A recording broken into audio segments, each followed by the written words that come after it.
Today, we're diving into the incredible story of an educator whose most powerful lessons had nothing to do with textbooks. Nope, they were forged through a lifetime of sheer perseverance. It's a journey that really redefines what a teacher can be.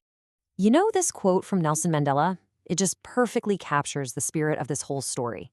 It's really the guiding principle for Punita Kaur, an educator whose journey started with a challenge that, well, seemed absolutely impossible right from the start.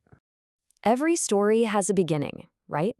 And Punita starts with a huge one, a hurdle placed right in her path before she even really had a chance to get going. I mean, just try to imagine this. At only 11 months old, before she could properly walk, she was diagnosed with polio. It left her with a permanent disability in her left leg. Talk about starting life with a major test. But here's the thing. This is where her resilience was born. Her mother was her rock, just this incredible pillar of support. She wasn't raised to think of herself as disabled, not at all. She was taught to live life completely, to do everything any other kid was doing. And that foundation, it would prove to be absolutely essential. Of course, the world isn't always so kind, especially when you're a kid.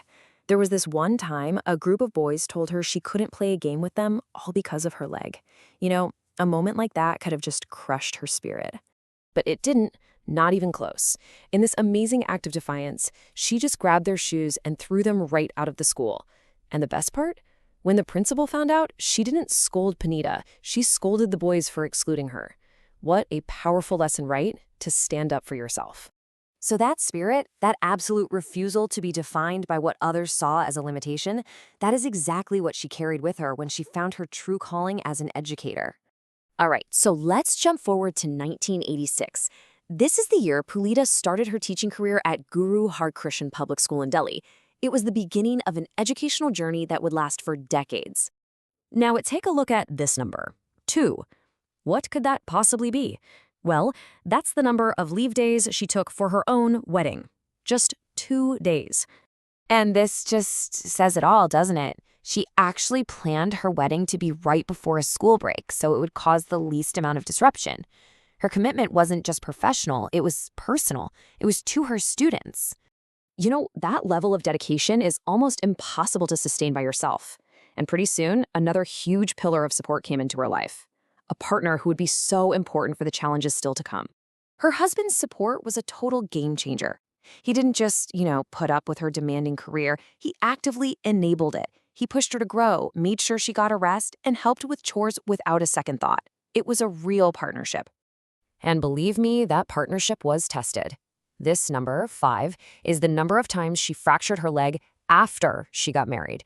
And these weren't just little trips and falls. These were serious, recurring physical battles.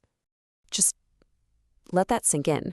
Her leg is getting put in a cast at 2:30 in the morning, and just a few hours later, she's at school on a walker for a parent-teacher meeting. I mean, if that doesn't scream commitment, I don't know what does. But, even the strongest people have their breaking point.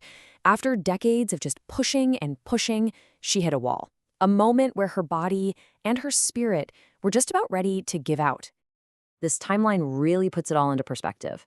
The crisis hits in 2008. She's already 22 years into her career, so she's no rookie, but she's still a long way from her eventual retirement in 2023. She was right on the edge of giving up, smack in the middle of her journey. Her right leg, the one that had been taking all the strain for her entire life, it just started to fail. The pain was too much.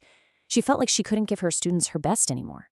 So she did it. She actually wrote her retirement speech, all ready to call it quits. But her husband, he just wouldn't have it.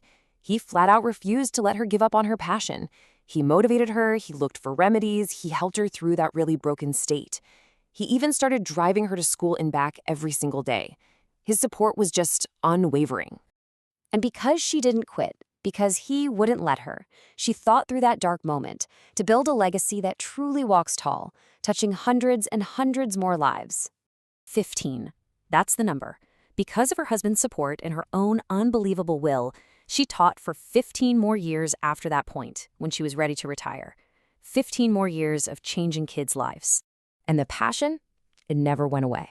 Even after she officially retired in 2023, she's still all in on education. She's joining groups, attending webinars, always learning. For her, you just never stop growing. If you had to boil her entire life down into a personal mantra, this would be it.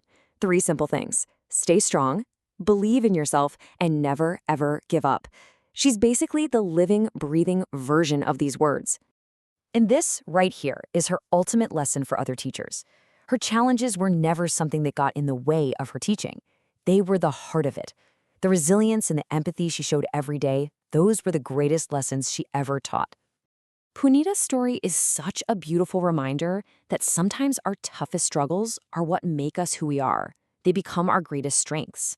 So it kind of leaves us with a question to think about, right?